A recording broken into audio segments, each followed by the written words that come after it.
Welcome back, family. This is your boy ED. For all you smart and intelligent folks out there, that just simply means Ed. Hey, I got a great one for you today. It's a hot topic because everyone asks me, why project management? Like, you could have chose anything else. You could have been anything in the world, but you wanted to go into project management. Well, let me tell you why. You see, family, before I get into my 7 point framework, when I started trying to figure out what I want to do in life, trying to find that career path, trying to find something that will, the things that I did along the way, working in retail, working sales jobs, working, working in a factory. Like, I was like, man, all these things were amazing. I learned a lot.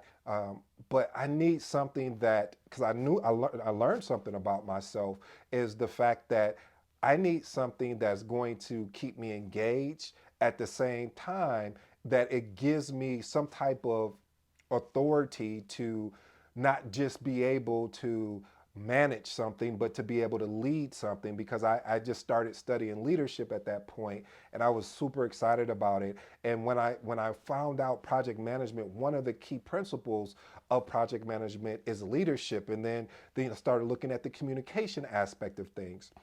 So it just really got me excited about this career that we call project management. But let me take you to the definition, and we'll start with that being point number one. The definition of project management is the art. You see, I'm in my Daniel son.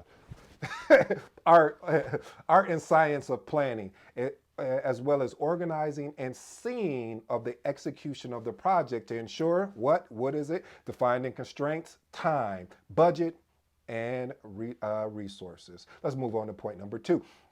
Regarding point number two, is the project life cycle. If you don't know what the project life cycle is, I'm going to unpack it for you right now. Project life cycle consists of 5 areas. You have initiating, planning, executing, monitoring, controlling, and then of course either closing project or phase.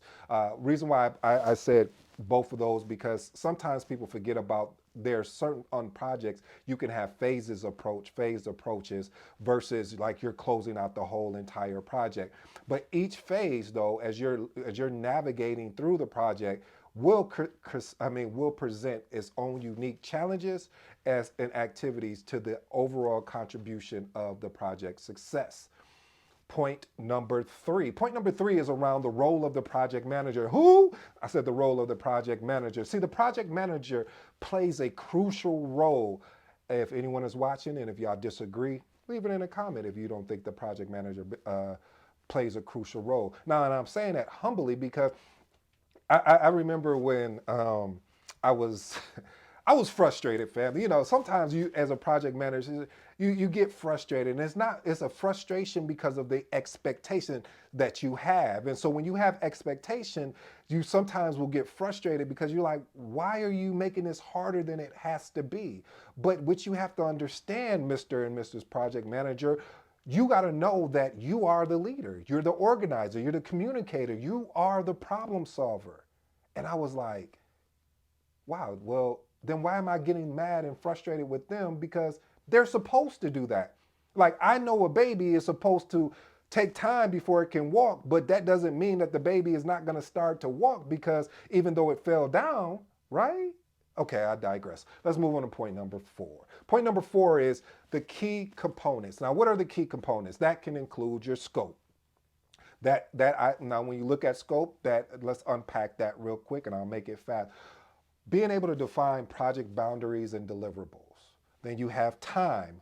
This basically provides you with a schedule and timeline.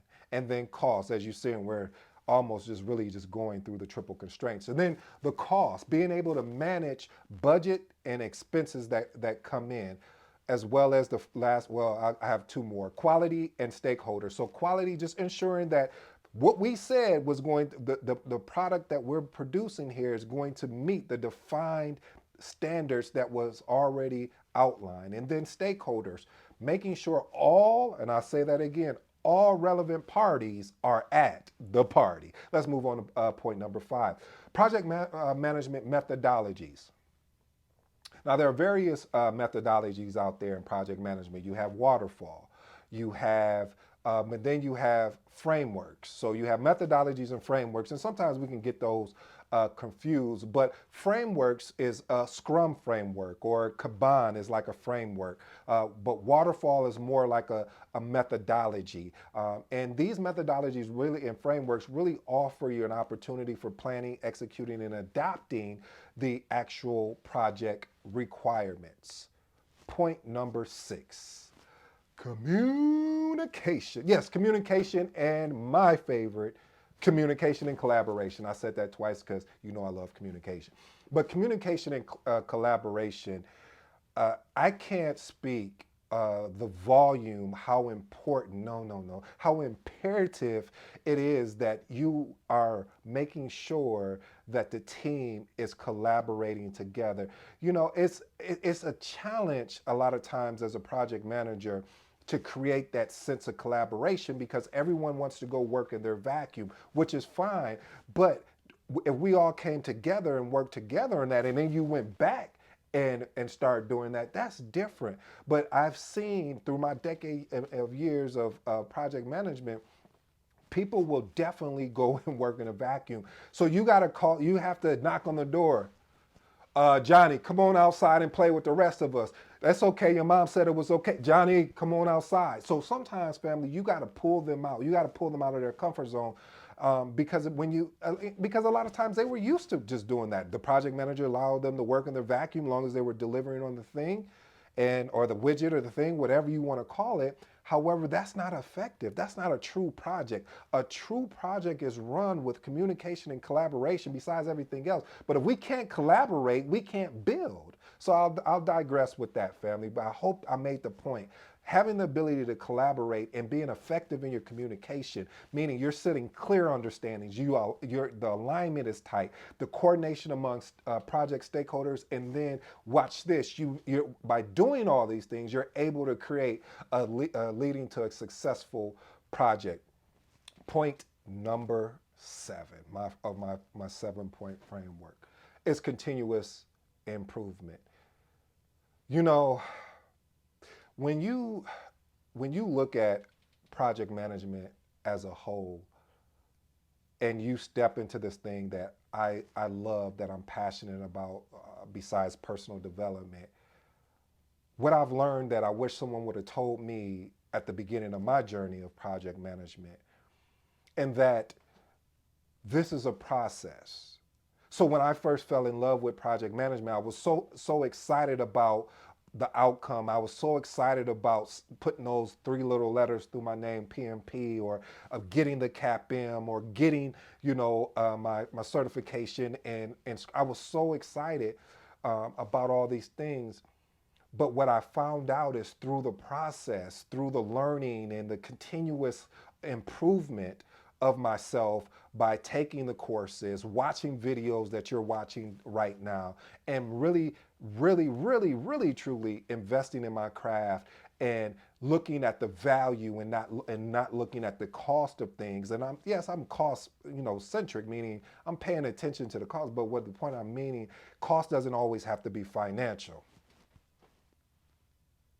Okay, I'll leave that alone. But family, it's important when you look at growing as a project manager, the growth really starts and really transpires through you leading projects.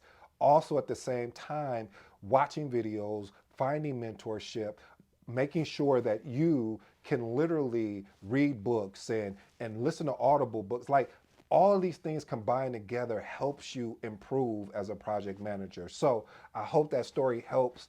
This has been your boy D. This has been another Conscious Agility Movement, and I'm out.